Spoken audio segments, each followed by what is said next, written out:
Bonsoir à ceux qui je n'ai pas encore dit.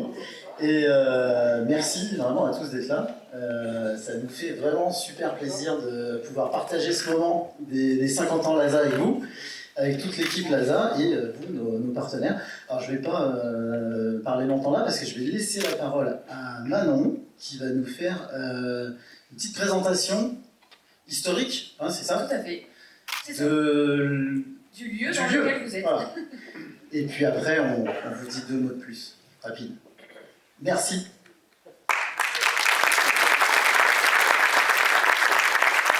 Bonsoir à tous. Donc déjà, on est ravis de vous accueillir ici pour du coup fêter les 50 ans de LASA, dans ce lieu historique.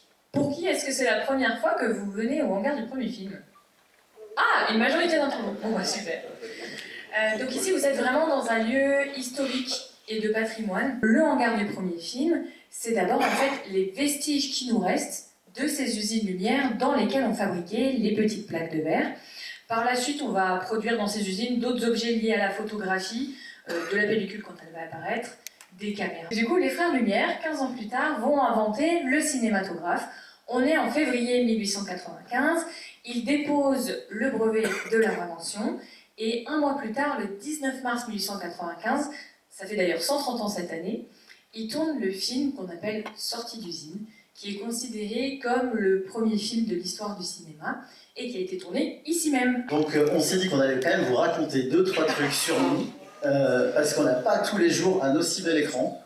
2 grosses agences, le siège historique à Paris, la deuxième agence qui a été créée à Lyon. On est une 50aine de personnes, avec des personnes aussi qui sont à Rennes, Nantes, Bordeaux, Toulouse, Marseille, Annecy, partout en France. On est 6 associés qu'on va vous présenter un petit peu plus tard. On a beaucoup de clients, 5000, donc les meilleurs sont ici ce soir. Beaucoup de logiciels que vous avez pu appréhender à travers les différents stands que vous avez pu voir à l'extérieur. Alors LASA, donc c'est apparu en 75, né en 75, vous voyez, les logos de l'époque, hein, on retrouve bien les années 70. Et donc, on va dire qu'à l'origine, il y a un grand monsieur de l'acoustique, c'est Mathias Messer, monsieur qui est sur la première image. Et donc, du coup, derrière ça, 2006, après, on enchaîne un petit peu les ouvertures d'agences, Lyon, Bordeaux, Marseille, Rennes, Nantes, Toulouse, Annecy, avec Annecy, la dernière en date, en 2023 à peu près. Et puis en 2018, tu peux raconter ça peut-être, David? 2018. Donc, voilà, des personnes en plus qui nous rejoignent en tant qu'associés. Effectivement, des années intéressantes, importantes, un petit peu difficiles parfois. Mais on a voulu grossir, on a voulu intégrer des collègues de longue date à l'aventure. Et on a des collègues qui ont accepté le fait de s'intégrer dans l'aventure en tant qu'associés. Ils sont là.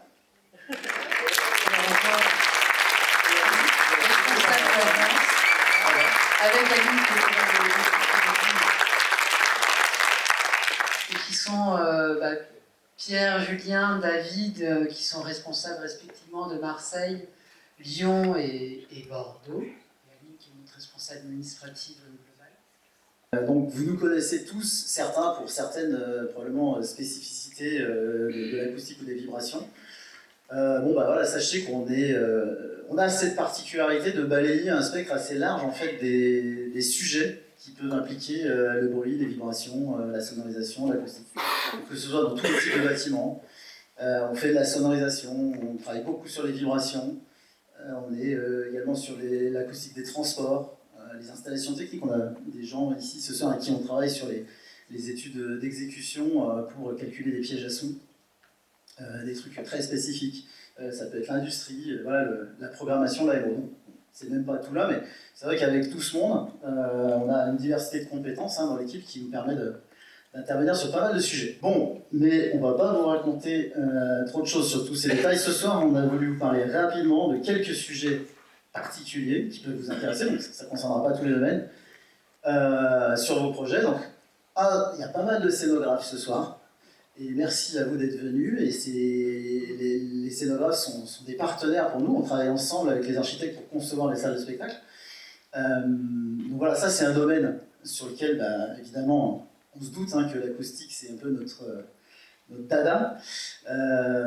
On travaille depuis pas mal d'années sur des modèles et des systèmes qui nous permettent d'optimiser nos préconisations, et notamment un outil qu'on développe dernièrement, c'est une amélioration donc, de notre outil de dimensionnement géométrique des salles. L'idée, c'est de pouvoir travailler sur les formes avec vous, les scénographes, les architectes, des salles, très rapidement en amont, de manière paramétrique, avant de lancer les calculs dans les logiciels un peu complexes d'acoustique des salles, qui sont un peu plus longs. Donc, allez voir le stand, hein. Il est vraiment passionnant, c'est tout au fond du bâtiment. Bon, il y a un petit peu à marcher, mais ça vaut le coup. Franchement, et les collègues sont passionnés. Donc, allez leur parler. Un outil donc, qui nous permet d'aller vite sur du conseil sur les formes. Un autre sujet, on passe vraiment du coq à l'âne, c'est les vibrations. Vous avez peut-être vu cette machine bizarre, hein, si vous avez fait le tour des stands. C'est ce qui est sur la photo ici. C'est un excitateur électrodynamique. C'est une machine qui nous sert à générer des vibrations artificielles pour tester la propagation des vibrations dans les sols, dans les bâtiments. Il y a plein de fonctions en fait. Anticiper, et dimensionner et optimiser et limiter en fait les impacts sur les bâtiments et les coûts de travaux surtout. Parce que la solution classique c'est de tout découpler sur des ressorts, ça marche très bien, mais parfois on peut arriver à faire différemment ou à rendre possible un bâtiment qui du point de vue sismique, si on passait juste avec cette solution, ne peut pas être construit. Et donc ces outils nous aident à vous apporter du conseil là-dessus. Autre point sur lequel on voulait mettre le focus, bah tiens, je te laisse en dire deux mots. C'est toi qu'on voit sur les photos là. Oui, bah tu peux parler de ça. Non, mais c'est intéressant. On pourrait. Alors, on le confond souvent avec. Ah, vous êtes ingénieur du son. Alors, on disait non au début, puis finalement, au fur et à mesure, on parlait. Le domaine de la sonorisation nous a intéressés, parce que c'est très lié à l'acoustique interne des volis. Et c'est très complémentaire, et c'est une compétence qu'on a développée ces dernières années avec des expériences très intéressantes de lieux complexes, des gares qui ressemblent à un peu des grottes, sur certaines lignes de métro à venir. Un autre sujet du moment, c'est donc l'acoustique, entre guillemets, on a dit bas carbone, la ventilation naturelle.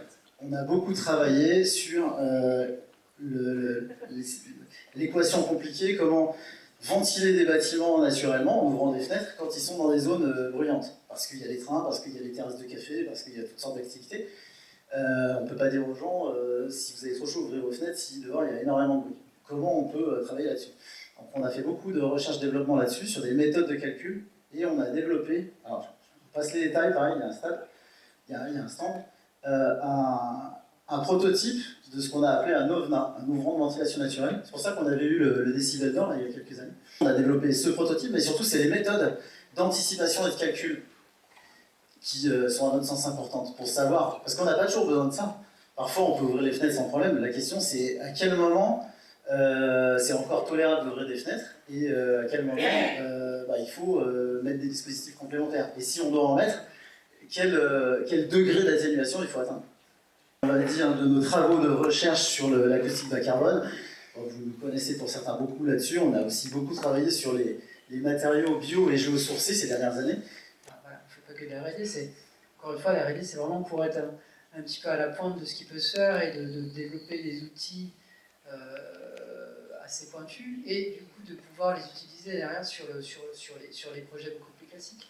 Et là, c'est un exemple typique de ce qu'on peut faire dans un immeuble de bureau avec des espaces à aménager et sur lesquels on peut avoir des études relativement poussées pour montrer ce qui peut être fait via la mesure déjà pour caractériser un petit peu comment se propage le son entre bureaux. On peut également le modéliser et ça permet d'avoir une approche assez pointue de ce qu'on peut mettre en termes de traitement dès les études pour après être sûr que, in fine, le confort de l'utilisateur soit assuré.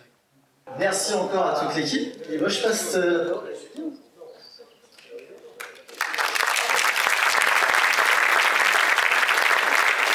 Bonsoir tout le monde.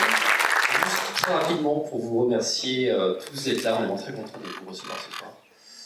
Et on vous invite à passer pour les petits plats chauds qui vont être servis dans la salle, sans plus tarder.